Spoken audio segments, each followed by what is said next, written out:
Hello students, मैं कपिल चौधरी स्वागत करता हूं आपका आपके अपने यूट्यूब चैनल में जिसका नाम है इंस्पायरल स्टडी। बच्चों, आज का जो मेरा वीडियो है बहुत ही इंपॉर्टेंट है और आज से हम शुरुआत करने वाले हैं आज अपने बायोलॉजी की। ठीक है, हम इसको 60 क्लासेज यानी 60 क्लासेज में अपने पूरे बायोलॉजी के सिलेबस को कवर करेंगे। ठीक है, तो बेसिकली आज का हमारा जो मोटिव है वो यही है कि हम अपना इंट्रो यानी बायोलॉजी का इंट्रोडक्शन और अपने सिलेबस को कवर कर लें।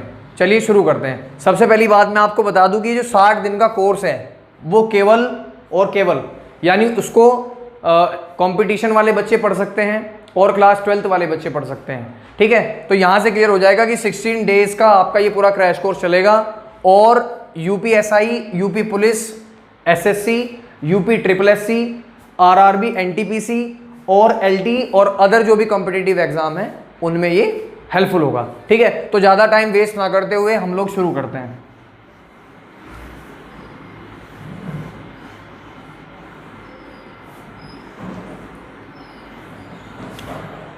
बेसिकली बायोलॉजी के इंट्रो पे आते हैं। जब इंट्रो हो जाएगा तो उसके बाद देख लेंगे कि हमें इसमें क्या पढ़ना है। ठीक है, तो मेनली बायोलॉजी होता क्या है जरा इसको समझ लो। बायोलॉजी में दो वर्ड आते हैं आपके, बायो और लॉजी। ठीक है, नंबर 1 बायो और नंबर 2 जो है आपका लोगोस। ठीक है, ये दो वर्ड से मिलकर के बनता है। सबसे पहली बात, बायो मीन्स क्या होता है आपके लिविंग्स। ठीक है, आपके लिविंग्स और लोगोस मीन्स होता है स्टडी। ठीक है जी, यानी बायो मीन्स क्या हो गया लिविंग, लिविंग मीन्स क्या होता है जीवधारी और स्टडी मीन्स होता है अध्ययन। ठीक है जी, अगर इन बातों से हम इसकी डेफिनेशन बनाएंगे तो उसमें क्या लिखेंगे हम कि जीवधारियों का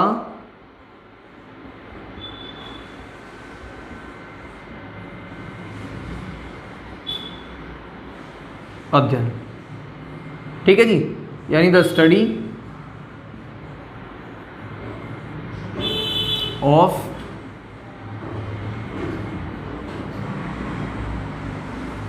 लिविंग बीइंग्स। ठीक है जी, यानी बायोलॉजी का अगर आपको वर्ड समझना हो, सबसे पहली बात मैं क्लियर कर दूं कि बायोलॉजी वर्ड जो है आपका दो शब्दों से यानी दो वर्ड से मिलकर के बना हुआ है। नंबर फर्स्ट आपका बायो और नंबर 2 आपका लोगोस। बायो शब्द का अर्थ होता है लिविंग यानी जीवधारी। ठीक है, लोगोस का मतलब होता है टू स्टडी यानी कि अध्ययन, यानी जीवधारियों का अध्ययन। ठीक है, सिंपल सी बात है कि अगर हम बायोलॉजी की डेफिनेशन को आपको बताएंगे और आपको लिखना होगा कहीं पे तो आप कह सकते हैं कि जीवधारियों के अध्ययन को जीव विज्ञान कहते हैं। ठीक है, जीवधारियों के अध्ययन को जीव विज्ञान कहते हैं। तो बेसिकली इस बात को समझ गए होंगे आप। आगे चलते हैं। देखो बच्चों, जहां भी आपको दिक्कत हो आप लोग कमेंट करके पूछ सकते हैं कि सर यहाँ पे मुझे प्रॉब्लम आई है। ठीक है, वो तुरंत आपकी सॉल्व हो जाएगी। सबसे पहली बात, अब बायोलॉजी को हम डिफरेंशिएट करेंगे। ठीक है, बायोलॉजी को हम डिफरेंशिएट, देखिए पहली वीडियो हमारी साइंस की थी, साइंस में हमने डिफरेंशिएट पूरी साइंस को किया था। इसमें क्या होगा, हम लोग बायोलॉजी को डिफरेंशिएट करेंगे यानी कितनी चीज़ें बायोलॉजी के अंदर आती हैं। ठीक है, ये बहुत इंपॉर्टेंट है और मैं आपको दावे के साथ कह सकता हूँ कि जितनी भी बायोलॉजी यहाँ पे कंप्लीट कराई जाएगी आपको 16 डेज में या 16 क्लासेज में, जो आपकी 60 क्लासेज हैं उसमें जितनी भी बायोलॉजी कंप्लीट कराई जाएगी, अगर उससे बाहर कोई भी क्वेश्चन आपके कॉम्पिटिटिव एग्जाम में आता है तो आप चैनल को अनसब्सक्राइब कर दें और रिपोर्ट कर दें इसकी। ठीक है, और अगर आपके एग्जाम में क्वेश्चन आते हैं तो बेसिकली आपको सब्सक्राइब करना पड़ेगा। ठीक है, तो मैं सभी से रिक्वेस्ट करूंगा कि जो बच्चे वीडियो को देख रहे हों और रेगुलरली देख रहे हों वो मेरे चैनल को सब्सक्राइब जरूर करें और वीडियो पे लाइक करें अगर आपको वीडियो अच्छी लगती है तो। चलिए, अब बायोलॉजी को मेन 3 पार्ट्स में डिवाइड करते हैं। 3 भागों में बायोलॉजी को डिवाइड किया जाता है। ठीक है, 3 पार्ट्स में। नंबर 1 जूलॉजी, नंबर 2 बॉटनी और नंबर 3 माइक्रो बायोलॉजी। ठीक है, मेन 3 पार्ट में आपकी बायोलॉजी को डिवाइड किया जाएगा। बेसिकली जूलॉजी के अंदर हम क्या पढ़ते हैं, देखिए इसकी एक ट्रिक भी है बहुत अच्छी। जूलॉजी का जो पहला वर्ड है जू, ठीक है ना, जू मीन्स क्या होता है, चिड़ियाघर होता है। आप लोग समझ सकते हैं आराम से, चिड़ियाघर होता है। चिड़ियाघर में क्या पाए जाते हैं आपके, क्या होते हैं, एनिमल्स होते हैं। ठीक है जी, एनिमल्स होते हैं। यानी जूलॉजी में हम करेंगे स्टडी किसकी? एनिमल्स की, स्टडी ऑफ एनिमल्स। यहाँ तक क्लियर है? चलिए, उसके बाद बॉटनी। बॉटनी का जो पहला वर्ड है BOTAN, बॉटन, इसका जो अर्थ होता है वो होता है हर्ब्स। ठीक है, झाड़ियाँ, पेड़ पौधे, है ना। तो जब हर्ब्स की बात आएगी तो यहाँ हम किसकी स्टडी करेंगे? स्टडी ऑफ प्लांट्स की स्टडी करेंगे। ठीक है, यहाँ पे क्या था? जंतुओं का अध्ययन,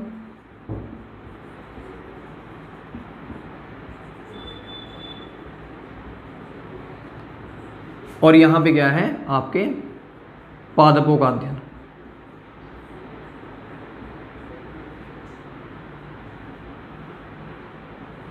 ठीक है जी।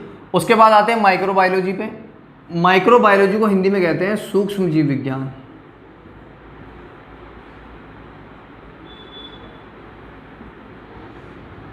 ठीक है जी। यहाँ बॉटनी का मैंने बताया नहीं आपको, इसको वनस्पति विज्ञान कहते हैं। ठीक है जी। और जूलॉजी को कहते हैं जंतु विज्ञान।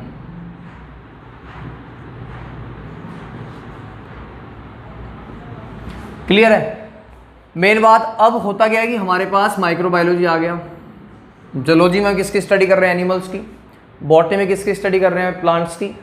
तो माइक्रोबायोलॉजी में क्या होगा? माइक्रो मीन्स क्या होता है कि दो वर्ड आते हैं आपके, माइक्रो और मैक्रो। ठीक है, माइक्रो मीन्स बहुत छोटा यानी सूक्ष्म, और मैक्रो मीन्स बड़ा। तो यहाँ मैक्रो का तो कोई काम है ही नहीं। ठीक है, तो यहाँ माइक्रो यानी सूक्ष्म, और सूक्ष्म क्या होता है? बहुत छोटे, जिनको हम नेकेड आई से नहीं देख सकते, अपनी नग्न आंखों से नहीं देख सकते। ठीक है जी। माइक्रो बायो, अब बायो का मतलब क्या होता है? आपके एनिमल्स।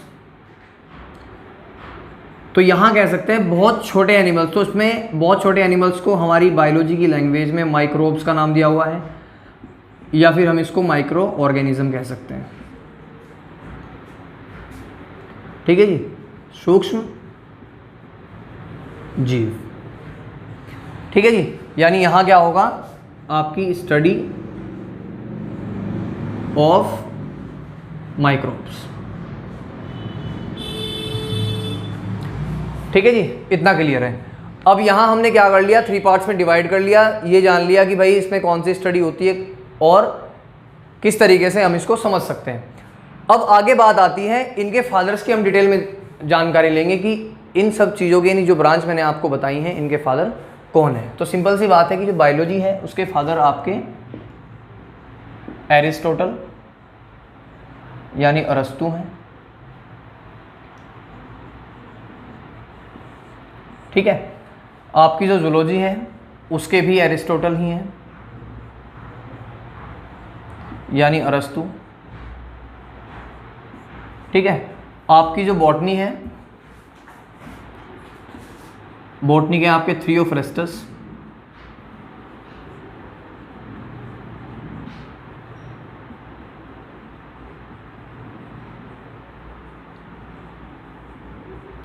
ठीक है जी। उसके बाद माइक्रोबायोलॉजी के हैं आपके ल्यूवेनहॉक। ल्यूवेनहॉक पूरा नाम एंटोनी वॉन ल्यूवेनहॉक है इसका। ठीक है, अब ये जान लेते हैं कि क्यों जूलॉजी को, क्यों बॉटनी को और क्यों माइक्रोबायोलॉजी के फादर को हम एक्सप्लेन करते हैं। यानी क्यों कहते हैं कि भाई जूलॉजी का फादर है एरिस्टोटल, बॉटनी का फादर है थियोफ्रेस्टस और माइक्रोबायोलॉजी का फादर है ल्यूवेनहॉक। क्यों कहते हैं? देखिए, सबसे पहली मैं आपको बात बताऊं कि जो आपका जूलॉजी था, इसके जो साइंटिस्ट हैं एरिस्टोटल, इन्होंने एक बुक लिखी थी हिस्टोरिका एनिमलम। हिस्टोरिका एनिमलम। ठीक है, इन्होंने इस बुक में सभी ऑर्गेनिजम्स का यानी सभी एनिमल्स का जिक्र किया था। ठीक है, ये बात क्लियर हो गई। उसके बाद बॉटनी में जो हमारे थियोफ्रेस्टस थे, इन्होंने भी इसमें एक बुक लिखी थी अपनी, उसका नाम था हिस्टोरिका प्लांटरम। ठीक है, बॉटनी के जो साइंटिस्ट थे थियोफ्रास्टस, उन्होंने क्या किया था, अपनी बुक लिखी थी हिस्टोरिका प्लांटेरम। ठीक है, अब होता क्या, माइक्रोबायोलॉजी का देखते हैं। माइक्रोबायोलॉजी के जो साइंटिस्ट हैं एंटोनी वॉन लीवेनहॉक, इन्होंने किया था सबसे पहले लिविंग सेल को डिस्कवर। ठीक है, क्या किया था, लिविंग सेल को, ठीक है, लिविंग सेल्स के बारे में इसने क्या किया था, डिस्कवर किया था। इसीलिए इसको क्या कहते हैं, माइक्रोबायोलॉजी का फादर कहते हैं। ठीक है, यहाँ से इसको उतार लो आप लोग। तो कर लिया सभी बच्चों ने, वेरी गुड। देखिए बायोलॉजी के अंदर 3 चीज़ें हम पढ़ रहे हैं, जूलॉजी, बॉटनी और माइक्रोबायोलॉजी। जितना भी 60 क्लासेस का आपका कोर्स होगा, जितने भी टॉपिक्स हम कवर करेंगे इसमें, वो आपका जूलॉजी, बॉटनी और माइक्रोबायोलॉजी का ही रहेगा। ठीक है, अब इसमें देख लेते हैं जूलॉजी के अंदर हम क्या क्या पढ़ने वाले हैं। जूलॉजी आपको पता है कि जूलॉजी होता है जंतु विज्ञान। इसमें 2 चीज़ें पढ़ेंगे हम, एक तो पढ़ेंगे ह्यूमन फिजियोलॉजी, ठीक है, और एक पढ़ेंगे हम एनिमल किंगडम। ठीक है जी। बॉटनी के अंदर हम क्या पढ़ेंगे, आपका मॉर्फोलॉजी पढ़ेंगे इसमें। ठीक है, माइक्रोबायोलॉजी की बात अभी करते हैं। अब इसमें देखते हैं ह्यूमन फिजियोलॉजी के अंदर आप लोग क्या क्या पढ़ेंगे। ठीक है, सबसे पहला आपका पाचन तंत्र, यानी डाइजेस्टिव सिस्टम। ठीक है, नंबर 2 आपका न्यूट्रिशन यानी पोषण। ठीक है, नंबर 3 आपका ब्लड और हार्ट का कनेक्शन पढ़ेंगे आप, यानी सर्कुलेटरी सिस्टम। ठीक है, नंबर 4 आप पढ़ेंगे स्केलेटल सिस्टम। अभी 1 बाय 1 देखेंगे इसको कि इसमें हम पढ़ेंगे क्या। ठीक है, ये होता है कंकाल तंत्र। ठीक है, उसके बाद नंबर 5 पे हम पढ़ेंगे रेस्पिरेटरी सिस्टम।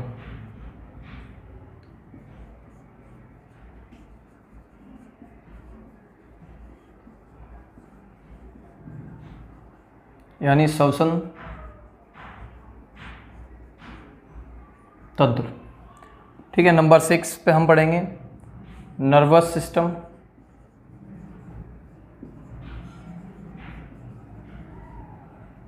ठीक है, नंबर 7 पे हम पढ़ेंगे एक्सक्रीशन सिस्टम।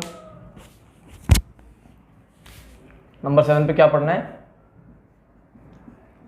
Excretion system. ठीक है, नंबर 8 पे हम पढ़ेंगे रिप्रोडक्शन, और नंबर 9 पे हम ले लेंगे डिजीज। ठीक है, बहुत इंपॉर्टेंट है, 1 बाय 1 जानने की कोशिश करेंगे कि इसमें हम क्या पढ़ेंगे। देखिए सबसे पहली बात, ह्यूमन फिजियोलॉजी के अंदर आप पूरे ह्यूमन के बारे में पढ़ेंगे, कौन कौन सी प्रोसेस ह्यूमन के अंदर होती हैं। ठीक है, यानी एक मनुष्य के अंदर कौन कौन से कार्य होते हैं, कौन कौन सी प्रोसेस होती हैं। सबसे पहली पाचन तंत्र, यानी हम जो खाना खाते हैं उसका पाचन किस तरीके से होता है। ठीक है, कौन कौन से जूस निकलते हैं, कौन कौन सी ग्रंथियाँ उसका पाचन करती हैं, ये सब आप डाइजेस्टिव सिस्टम में पढ़ेंगे। ठीक है, इस वाले में। उसके बाद न्यूट्रिशन क्या है, न्यूट्रिशन में आप कार्बोहाइड्रेट का डाइजेशन कैसे होता है, ठीक है, कैसे पचता है वो, फैट का, प्रोटीन का, मिनरल्स का। ठीक है, इन सब चीज़ों के बारे में आप पढ़ेंगे पोषण में।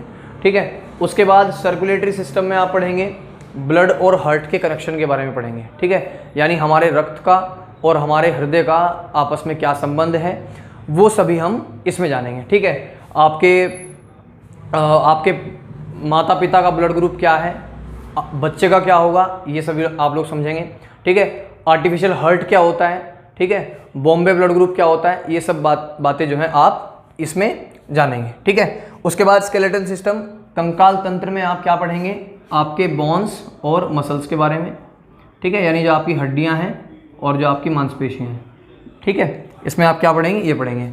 श्वसन तंत्र में हम किसके बारे में पढ़ेंगे, लंग्स के बारे में पढ़ेंगे, यानी किस तरीके से हम सांस लेते हैं, किस तरीके से फूड टूटता है अंदर जाके, किस तरीके से हमारी CO2 बाहर निकल के आती है, ये सब बातें हम इसमें पढ़ेंगे, ठीक है। उसके बाद नर्वस सिस्टम में हम पूरा ब्रेन का सिस्टम पढ़ेंगे कि ब्रेन क्या है, क्या नहीं है, क्या कैसे हमारे तक नॉलेज पहुंचती है, कैसे अगर कोई हमें टच करे हमें पता चलता है कि किसी ने टच किया है, ठीक है। तो इन सब चीज़ों के बारे में हम पढ़ेंगे नर्वस सिस्टम में। उसके बाद एक्सक्रेशन में जो अनएब्जॉर्ब्ड फूड, यानी जो जिस फूड का पाचन नहीं होता वो कहाँ जाता है, ठीक है, या आपका यूरिन, आपका फीकल मैटर, जो आपका वेस्ट मटेरियल होता है बेकार का, वो पढ़ेंगे आप एक्सक्रेशन में, किस तरीके से निकलता है, किस तरीके से नहीं निकलता। नर्वस सिस्टम में हम क्या पढ़ रहे थे, ब्रेन के बारे में। रेस्पिरेटरी सिस्टम में लंग्स के बारे में। इसमें किसके बारे में पढ़ेंगे, किडनीज के बारे में, ठीक है जी। उसके बाद आपका आता है रिप्रोडक्शन। रिप्रोडक्शन में मेल फीमेल दोनों के बारे में डीपली जानेंगे, ठीक है, मेल और फीमेल दोनों के बारे में डीपली जानने की कोशिश करेंगे। मेल रिप्रोडक्टिव सिस्टम क्या होता है, स्पर्म क्या होता है, ठीक है, आपका फीमेल रिप्रोडक्टिव सिस्टम क्या होता है, टेस्ट ट्यूब बेबी क्या होता है, मेंस्ट्रुअल साइकिल कैसे होती है, ठीक है, मेनोपॉज क्या होता है, मेनार्की क्या होता है, बहुत सारे टॉपिक्स हैं इसके, वो भी हम डिस्कस करेंगे, ठीक है। और ह्यूमन के अंदर आने वाली सभी डिसीज के बारे में, जैसे एड्स हो गया, ठीक है, कैंसर वगैरह, तो ये सब चीज़ों के बारे में हम किसमें पढ़ेंगे, फिजियोलॉजी पढ़ेंगे। उसके बाद एनिमल किंगडम में हम क्या करेंगे, जो आपका एनिमल किंगडम है पूरा, उस एनिमल किंगडम के बारे में हम किस में जानेंगे, इसी में जानेंगे, ठीक है। आपका इकाइनोडर्मेटा क्या है, ऐसे बहुत सारे नाम हैं जो आपको पढ़ने को मिलेंगे, ठीक है। उसके बाद बॉटनी की अगर हम बात करें तो बॉटनी को भी देख लेते हैं। बॉटनी में हम क्या पढ़ेंगे, ठीक है, मैं इसको रफ कर देता हूं। ये पूरा कोर्स जो ह्यूमन का है ज़्यादा टाइम यही लेगा, लगभग 30 लेक्चर्स होंगे इसके। उसके बाद जो आपका बॉटनी का है और जो आपका माइक्रोबायोलॉजी का है, मेन 15 या 16 या 20 डेज लास्ट मान के चलिए आप, ठीक है। उसके बाद हम सेशन लेंगे आपके उन क्वेश्चंस का जो प्रीवियसली आपके 20 साल से आ रहे हैं लगातार एग्जाम में, ठीक है। तो चलिए बॉटनी के बारे में भी हम देख लेते हैं कि बॉटनी का क्या हमें पढ़ना है। बॉटनी की मॉर्फोलॉजी में हम क्या पढ़ेंगे, सबसे पहला नंबर फर्स्ट पे आपका प्लांट किंगडम, ठीक है, बहुत सारे नाम सुने होंगे आपने, जिम्नोस्पर्म, एंजियोस्पर्म, है ना, इन सभी के बारे में यहाँ स्टडी करेंगे हम। नंबर 2 आपका पॉलिनेशन, ठीक है ना, यानी प्लांट्स में जो रिप्रोडक्शन होता है वो पॉलिनेशन के कारण ही होता है, इसको परागण कहते हैं हिंदी में, है ना। आगे चलते हैं, नंबर 3 पे प्लांट्स के हार्मोन के बारे में पढ़ेंगे, कौन सा हार्मोन वृद्धि देता है प्लांट्स को, कौन सा लेंथ बढ़ाता है उसकी, ठीक है, इन सब के बारे में यहाँ पे डिस्कस करेंगे हम। नंबर 4 में हम क्या करेंगे, प्लांट टिश्यू के बारे में पढ़ेंगे, ठीक है जी, प्लांट टिश्यू के बारे में पढ़ेंगे, कौन सा टिश्यू डिवाइडिंग टिश्यू होता है, कौन सा नॉन डिवाइडिंग होता है, ये सब हम पढ़ेंगे इसके बारे में यहाँ। उसके बाद जितनी भी डिसीज आती हैं इसके अंदर प्लांट के, यानी प्लांट्स की बीमारियों के बारे में पढ़ेंगे, ठीक है जी। यहाँ हार्मोन हो गए, ये हार्मोन्स, यहाँ पे ऊतक, प्लांट के ऊतक, और नंबर 5 पे आपकी बीमारियाँ, यानी जो प्लांट्स में बीमारियाँ आती हैं। बहुत सारी बीमारियाँ मैं एग्जांपल के रूप में आपको बता सकता हूँ, जैसे पोटैटो के अंदर है लूज स्मट, है ना, वीट के अंदर है ब्लैक रस्ट ऑफ वीट, ठीक है। तो यहाँ बॉटनी के अंदर केवल हम ये 5 लेक्चर पढ़ेंगे, plant kingdom, pollination, plant hormone, आपका प्लांट टिश्यू और प्लांट डिसीज, ठीक है। इन 5 टॉपिक्स के बारे में पढ़ने के बाद अब देखते हैं कि माइक्रोबायोलॉजी में क्या आता है और माइक्रोबायोलॉजी में हमें पढ़ना क्या है। माइक्रोबायोलॉजी के अंदर बहुत ही इंपॉर्टेंट टॉपिक्स हैं आपके, जिनको आपको ध्यान रखना है। सबसे पहला तो सेल, क्योंकि सेल बहुत छोटा होता है इसको, इसलिए इसको माइक्रोबायोलॉजी में रखा गया। नंबर 2 एल्गी के बारे में पढ़ेंगे। नंबर 3 फंजाई के बारे में पढ़ेंगे। नंबर 4 प्रोटिस्टा के बारे में पढ़ेंगे। नंबर 5 आपका बैक्टीरिया, और नेक्स्ट आपका मोस्ट इंपॉर्टेंट वायरस, ठीक है जी। इतना कोर्स हम अपने 60 दिन की क्लासेस में करेंगे, ठीक है। 1 बाय 1 लेके चलेंगे हम, अगर कोई टॉपिक बड़ा होगा विद डायग्राम आपको समझाया जाएगा, ठीक है। तो बच्चों आज की वीडियो डिसाइड करेगी कि आपका 16 डेज का जो आपका क्रैश कोर्स चला है उस पर आप लोग कितना रिटेंशन देते हैं अपना, तो मैं सभी से रिक्वेस्ट करूंगा कि सब बच्चे वीडियो को टोटल एंड तक देखें और चैनल को सब्सक्राइब ज़रूर करें। और चैनल को सब्सक्राइब करने के बाद उसके राइट हैंड में बेल आइकन का बटन होगा, उसको भी प्रेस करें ताकि आगे आने वाली जो क्लासेस हैं, ठीक है, उनकी नोटिफिकेशन आपके पास सबसे पहले आए। ठीक है, आज के लिए इतना ही।